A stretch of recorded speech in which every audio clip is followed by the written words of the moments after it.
Good morning बच्चों। आप सभी का पवन की YouTube channel study history with Pawan Chauhan में बहुत बहुत स्वागत है। आज का ये वीडियो आपके लिए बहुत बहुत हेल्पफुल होने वाला है, क्योंकि यहाँ पे हम बातचीत करने वाले हैं या चर्चा करने वाले हैं एक ऐसे मानचित्र की जो हो सकता है आपके एग्ज़ाम में भी आए।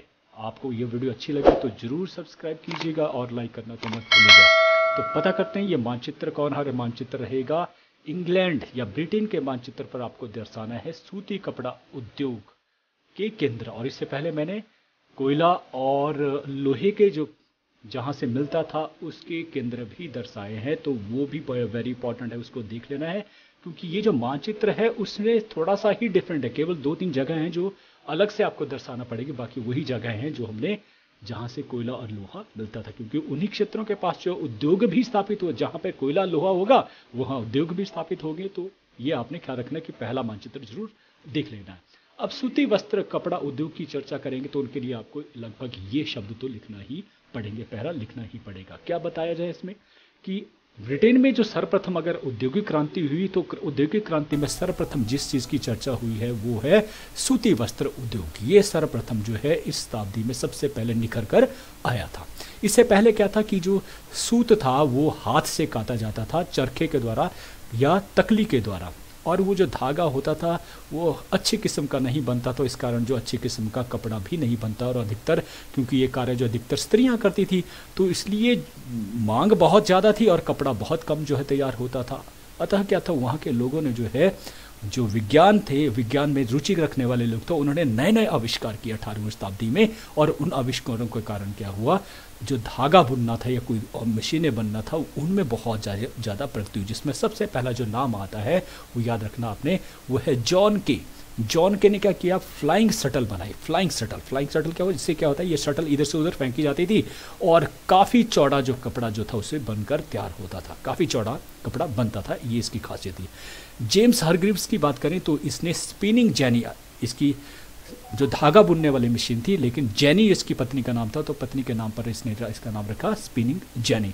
और ये जो मशीन थी ये 8 से 10 धागे जो है एक साथ जो है बुन सकती थी। तो कितनी बड़ी बात थी, है ना। जहाँ एक धागा बुना जाता था, अब मशीन के जरिए 8 से 10 धागे जो है बुने। जितना धागा बनेगा उतना ज़्यादा कपड़ा भी हम तैयार कर सकते हैं। रिचर्ड आर्कराइट की बात करें तो इसने वाटर फ्रेम की लगातार मशीन जो है अपना काम करती रहे, रुके ना, तो इसलिए क्या आदमी की जगह अब जो काम करेगी, चलाने का काम वो करने का वाटर फ्रेम। जैसे जो है अगर बिजली का उत्पादन किया जाता तो बिजली की जो फ्रेम है नीचे जो चलती है वो किसके द्वारा, वो जो पानी के द्वारा जो है उसको चलाया जाता है ना।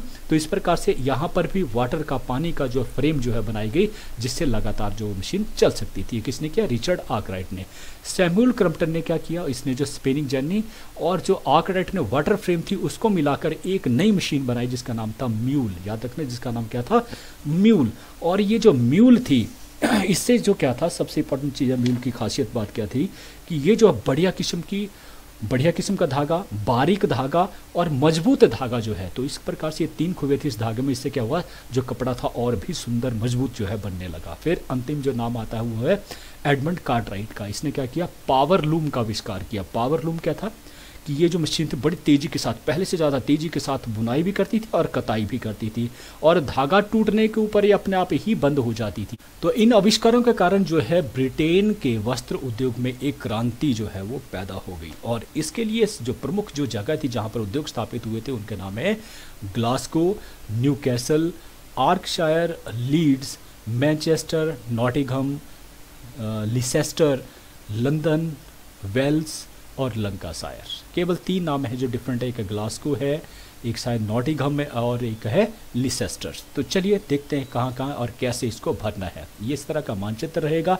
सबसे पहले देखिए स्कॉटलैंड जो यहाँ से ऊपर पड़ता है, स्कॉटलैंड में ग्लासगो आता है, तो याद रखना ग्लासगो इस जगह के ऊपर ही गला मान के चलते हैं तो इसकी पिछली साइड को देखेंगे तो यहाँ पे निशान आपने 2-3 निशान, क्योंकि अब बहुत सारे जो है वो सूती वस्त्र उद्योग स्थापित है।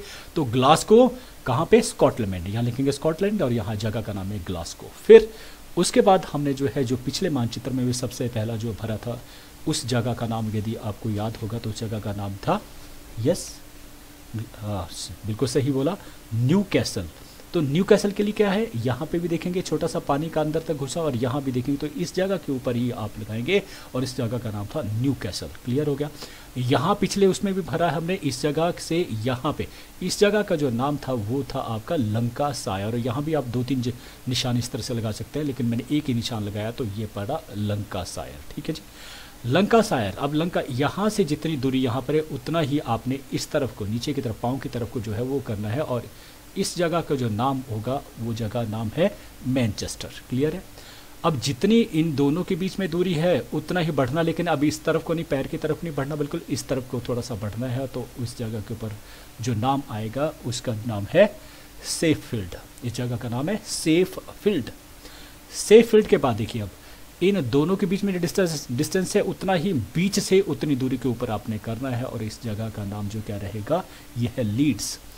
और लीड से थोड़ी सी दूर पीछे की दूरी को जो है, जो हमने पतंग बनाई थी पिछले उसमें, उसके पीछे हमने कहा था, और ये क्या नाम था, आर्कशायर। ठीक है जी, ये बड़े इजी हैं, ये सारे हमने भरे हैं, आर्कशायर। ठीक है जी। अब आर्कशायर के बाद हमने क्या किया था, अब गए हैं तब सीधे ही नीचे लंदन दिखाया, तो लंदन के लिए क्या है, इस जगह से यहाँ पर लंदन जो है वो पड़ता है आपका। क्लियर है जी, लंदन। अब लंदन और लंकाशायर, इनका हाफ कर दें, हाफ नहीं करेंगे, इनका आधा का आधा इस जगह के सामने करेंगे, तो इस जगह के ऊपर जो है नाम जो आएगा उस जगह का नाम है लीसेस्टर। ये नई जगह जो पड़ती है लीसेस्टर। क्लियर है। ये हमने पिछले मानचित्र में नहीं दिखाया था। क्या किया मैंने, लंकाशायर और लंदन इनका हाफ किया, और इसके सामने ही जो है वो निशान जो है लगाया, उसका नाम है लीसेस्टर। अब क्या कहना, लीसेस्टर और ऊपर का नाम है सेफफील्ड। इसका अगर आधा करेंगे यहाँ पर, तो आधे से थोड़ा सा इस साइड को जो है निशान लगाना है, और इस जगह का नाम है लीसेस्टर के बाद क्या आएगा, नॉटिंघम। इसका जगह का नाम है नॉटिंघम। और नॉटिंघम के बाद जो है आपको मालूम है वेल्स कहाँ है, अगर मैं इसको काट दूँ ये वेल्स है। पिछली बार हम निशान यहाँ लगाए थे, इस बार आपने यहाँ से लगाना है, वस्त्र उद्योग, तो आएगा वेल्स। क्लियर हो गया। तो ये सारे निशान लग चुके हैं। अब जगहों के नाम अपने साथ साथ मुझे बताने। ये क्या था, ग्लासगो। बिल्कुल सही है, ग्लासगो जो कहाँ पड़ता है, यहाँ पर स्कॉटलैंड, तो आप लिख लेंगे स्कॉटलैंड। ये जो जगह है इसका नाम क्या है, बिल्कुल न्यू कैसल। न्यू कैसल के बाद जो हम आए यहाँ पर, इसका था लंकाशायर। बिल्कुल सही है। यहाँ पर हम आए, क्या नाम है, मैनचेस्टर। बिल्कुल ठीक है। ये क्या आया था, सेफफील्ड। सेफफील्ड के बाद कहाँ चले गए हम, इस जगह के ऊपर, इस जगह का नाम क्या था, लीड्स। और लीड्स के बाद था आर्कशायर। ठीक है जी। आर्कशायर के बाद हम सीधे आ गए थे यहाँ पर, और उस जगह का नाम है लंदन, जो इंग्लैंड की राजधानी का नाम है, और आज भी यूके की राजधानी लंदन। ठीक है जी। लंदन के बाद जो है फिर हमने क्या किया था, ये जगह, और इस जगह का नाम था लीसेस्टर। और लीसेस्टर के ऊपर की तरफ को इस जगह का नाम क्या है, नॉटिंघम। नॉटिंघम।